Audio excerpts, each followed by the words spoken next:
लेकिन वीडियो शुरू करने से पहले आप हमारे चैनल को सब्सक्राइब करके बेल आइकन को जरूर दबाएं। प्रधान से मांगे रुपए तो मारा और फिर जबरन खिला दिया जहर। हॉस्पिटल पहुंचने से पहले तोड़ दिया दम।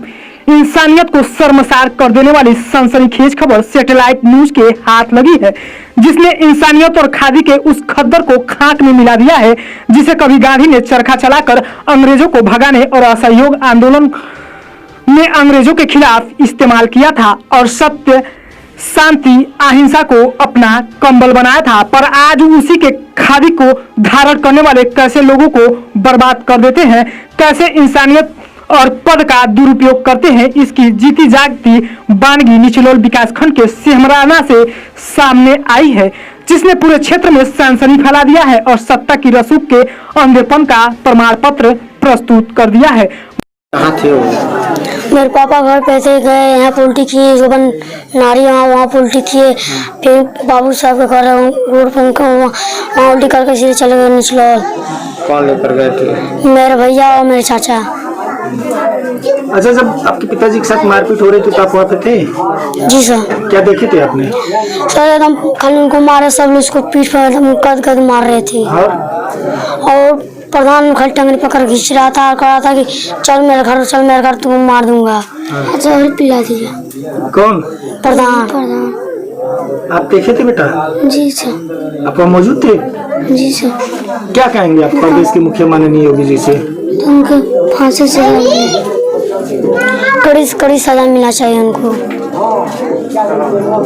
बता दें कि सिमराना निवासी गुड्डू यादव उम्र करीब 35 वर्ष ने प्रधान से आवास की आस में रुपए दिए, पर प्रधान ने 40,000 रुपए डका लिया। आवास तो दूर रुपए तक लौटाने को तैयार नहीं था, जिसे लेकर गुड्डू से कहासुनी हो गई और फिर प्रधान ने घर बुलाकर परिवारजनों सहित अपने सहयोगियों संग मिलकर अधमरा होने तक पिटाई किया और पेट नहीं भरा तो कोई मादक दवा खिला दिया और घर के बाहर फेंक दिया। ग्रामीणों ने गुड्डू को आनंद फानन में सामुदायिक स्वास्थ्य केंद्र निचलोल ले आए। डॉक्टरों ने हालत गंभीर देख जिला अस्पताल रेफर कर दिया। जिला अस्पताल ने भी मेडिकल कॉलेज को रेफर कर दिया। मेडिकल कॉलेज जाते हुए गुड्डू ने रास्ते में ही दम तोड़ दिया और अपने पीछे छोड़ दिया खादी के कहर और तांडव की दास्तान। इतना ही नहीं, इस नरक लोक में छोड़ गया 2 मासूम बच्चे और बेबस पत्नी और दिल दहला देने वाली यह बर्बर घटना। देखिए, हत्या जो है ये सबसे घृणित अपराध है और मनुष्य की हत्या उससे भी ज़्यादा घृणित अपराध है। जिन लोगों ने भी ये कृत्य किया है उनको कठोर दंड मिलेगा और निश्चित ही तौर पे मैं समझता हूँ कि पीड़ित पक्ष को न्यायालय से प्राप्त होगा। यादव जी से वार्ता करके पार्टी की तरफ से भी इनकी मदद कराने का मैं प्रयास करूंगा और जो सरकारी मदद है उस सरकारी मदद को भी पीड़ित परिवार को दिलाने का कार्य करूंगा। घटना कल 7 बजे के आसपास की है।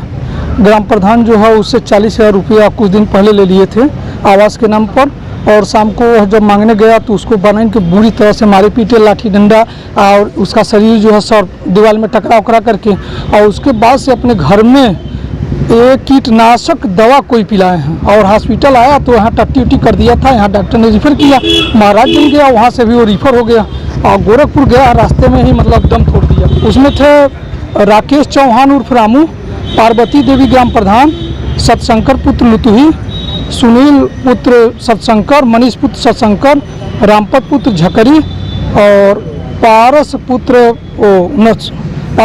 सातू। ये घटना जो है किस मुद्दे को लेकर हुई है? अब यही सब मामला था और प्रधान जो है रास्ते में ट्रैक्टर टाली अपना खड़ा करते हैं अपने दरवाजे पर ही, यही दोनों बातों को लेकर के विवाद हुआ। घटना जो हुई है ये बेहद निंदनीय है। इस घटना की जितनी भी निंदा की जाए ये कम है और आज हम लोग इस घटना को संज्ञान लेते हुए यहाँ पे आए हैं और आगे पुलिस से और हमारा प्रशासन से ये मांग है कि इसमें कठोरतम कार्रवाई हो ताकि भविष्य में इस तरह की घटना की पुनरावृत्ति न हो। घटना के लगभग 12 घंटे बीत चुके हैं, प्रधान अभी तक गिरफ्तार नहीं किया गया।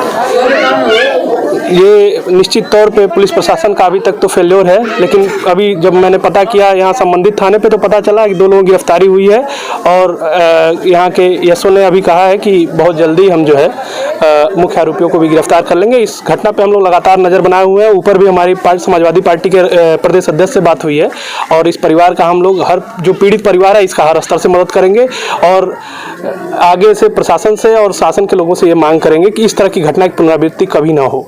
अभी संज्ञान में आया है कि ये आवास के नाम पे पैसा दिए थे, जिसे मांगने गए तो यहाँ के प्रधान प्रतिनिधि और प्रधान ने मिलकर के इनको मार डाला है। ये घटना बेहद निंदनीय। ऐसी घटनाएं कई बार प्रधानों के द्वारा आम जनता का शोषण किया जा रहा है आवास के नाम पे, पेंशन के नाम पे, और ये जागरूकता की कमी है।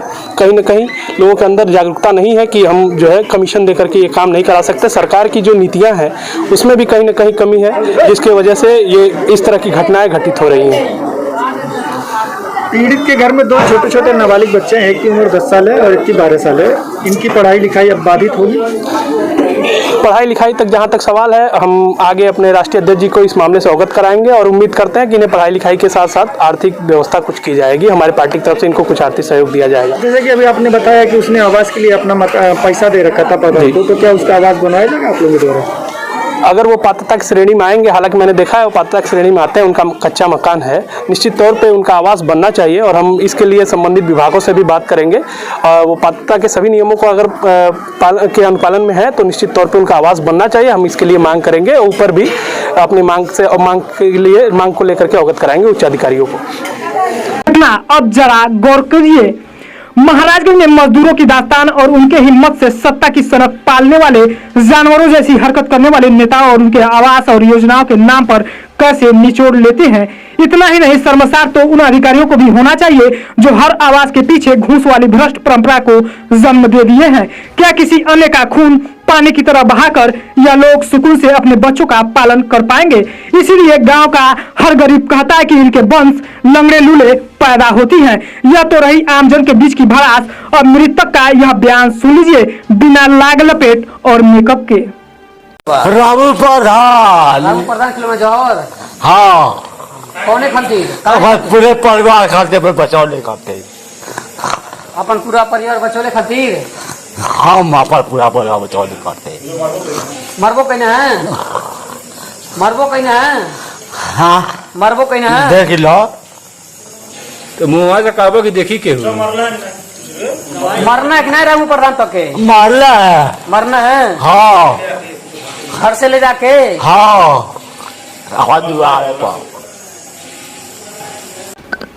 अब जरा तय कीजिए कि हम जैसे कितने स्तरहीन यहाँ पर रहते हैं या रहते होंगे। अभी इसकी बेवा ने जो तहरीर दिया है उसे भी सुन लीजिए। लिखती है कि बीते 25 जून को करीब 7 बजे उसके घर के समीप कूप के पास दर्जन भर लोगों ने अन्याय से उसके पति को पीटना आरंभ कर दिया और फिर खींचकर अपने घर ले गए और कीटनाशक पिला दिया, जिसमें किसी संध्या द्वारा कीटनाशक पिलाने की बात भी लिखी है। आगे लिखी है कि ग्राम प्रधान ने आवास देने का आश्वासन देकर 40,000 रुपए की धन उगाई कर लिया था। काफी समय बीतने के बाद भी आवास मयसर नहीं हुआ। रुपए की मांग पर अनबन हो गया और उसी के प्रतिशोध में प्राथमी के पति के साथ अनहोनी घटना कारित कर दिया गया और जान ले लिया गया।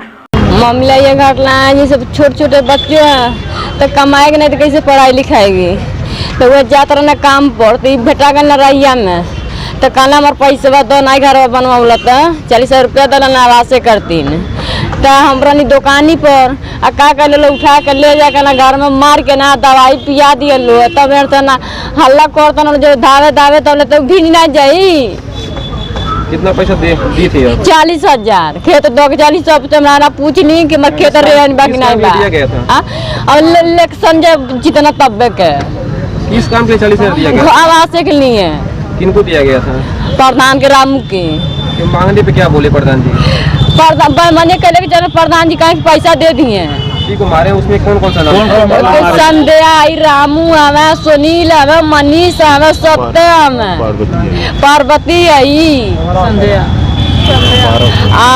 पारस हमें, फिर रामपति हमें। ये घटना कब की है?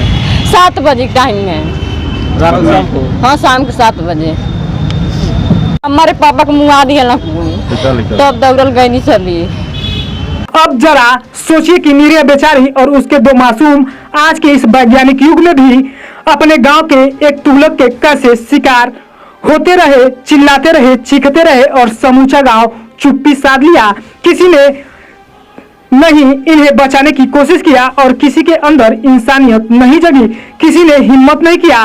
सबने जैसे मानो चूड़ियां पहन ली हो और अपने ही गांव में सुरक्षित समझने वाला एक निरीह जानवरों की तरह पीट पीट कर मार दिया गया हो।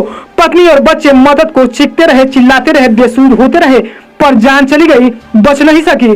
तब यह कहना गलत नहीं है कि हम किस दुनिया में और किसके लिए जी रहे हैं। देखें यह तस्वीरें हैं यूपी के जनपद महाराजगंज के निचलौल से। सैटेलाइट न्यूज टीम की रिपोर्ट।